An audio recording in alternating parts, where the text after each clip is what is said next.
Dans toute la saga Alien, il y a des choses qui reviennent tout le temps. Alors je ne parle pas forcément des xénomorphes ou des facehuggers, mais je parle surtout des décisions absolument catastrophiques que prennent les personnages. Donc aujourd'hui les amis, pour fêter cette Alien Day, je vous propose tout simplement un guide comment survivre dans Alien en 5 règles. Règle numéro 1.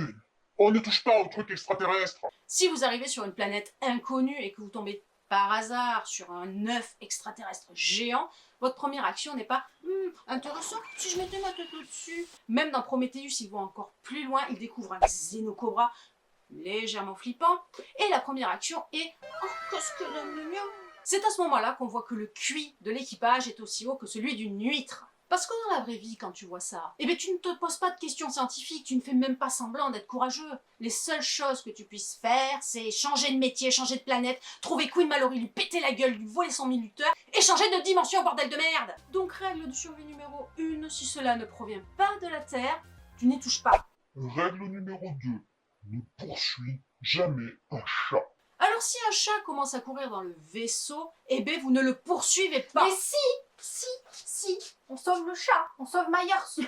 Moi je l'ai sauvé. Il faut sauver le soldat Myers. C'est ça. Bon, allez, c'est bon. Ah, une vie. Allez, je fais mes règles, laisse-moi. Menace. Pas de menace, hein. Pas de menace. Pas de menace. Dans Alien, pendant qu'un monstre tue tout le monde, il y a une personne qui va prendre une décision essentielle, courir après le chat. Alors j'aime beaucoup Jones, c'est pas le problème. Mais dans un vaisseau infesté d'une machine à tuer, eh bien c'est peut-être pas la priorité. Entre ma vie et le chat, eh bien je préfère la grippe. Pendant ceux qui comptent vraiment. Alors en fait dans Alien, même Jones a tout compris et a un meilleur plan de survie que l'équipage. Fuir. Donc règle de survie numéro 2, dans Alien, si le chat fuit, eh bien tu fuis. Règle numéro 3. Écoutez Ripley. Alors dans Alien, le premier film, Ripley nous dit « Si nous le laissons entrer, l'appareil peut être infecté. Dans la vraie vie, les gars, c'est littéralement la règle de quarantaine de base. » Mais on va lui répondre Pour ça que tu vas ouvrir cette saloperie de tasse, il faut tout de suite le faire entrer. parce que dans Alien, respecter les règles de sécurité, c'est facultatif. Donc résultat des courses, un alien dans la poitrine, un vaisseau détruit, et Ripley qui réalise qu'elle est entourée d'un putain d'équipage qui confond protocole de survie et stage d'observation. Donc règle de survie numéro 3, si Ripley parle, tu obéis. Parce que statistiquement, c'est la seule personne compétente dans ce putain de vaisseau. Règle numéro 4.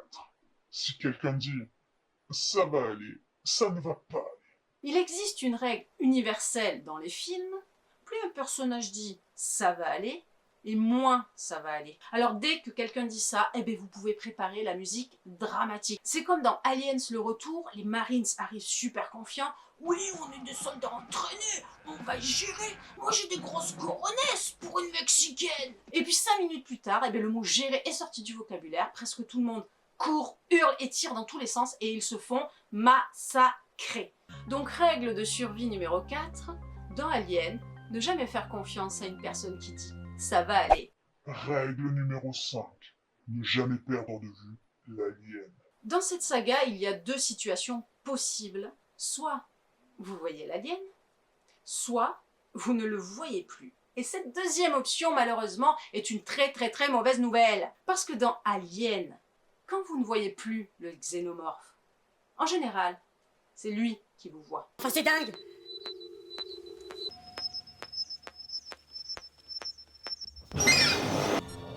J'ai perdu le signal. Quoi? Tu es sûr? Regarde bien autour de toi. Tu ne le vois pas. Il devrait être tout près de toi. Il en va par là. Il a l'air de l'autre côté. Donc règle de survie numéro 5, si tu ne vois plus l'alien, eh bien c'est qu'il est déjà trop tard. Donc si un jour vous vous retrouvez dans l'univers alien, il vous suffit de vous rappeler de ces 5 règles. 1. On ne touche pas aux trucs extraterrestres. 2. On ne court pas après le chat. 3. On écoute Ripley. 4. Si quelqu'un dit ça va aller, c'est faux. Et 5. Si vous avez perdu de vue l'alien, vous êtes dead. Et si malgré tout ça, eh bien, vous croisez quand même un xénomorphe, il vous reste une seule chose à faire. Prendre un lance-flamme. Et joyeux Alien Day!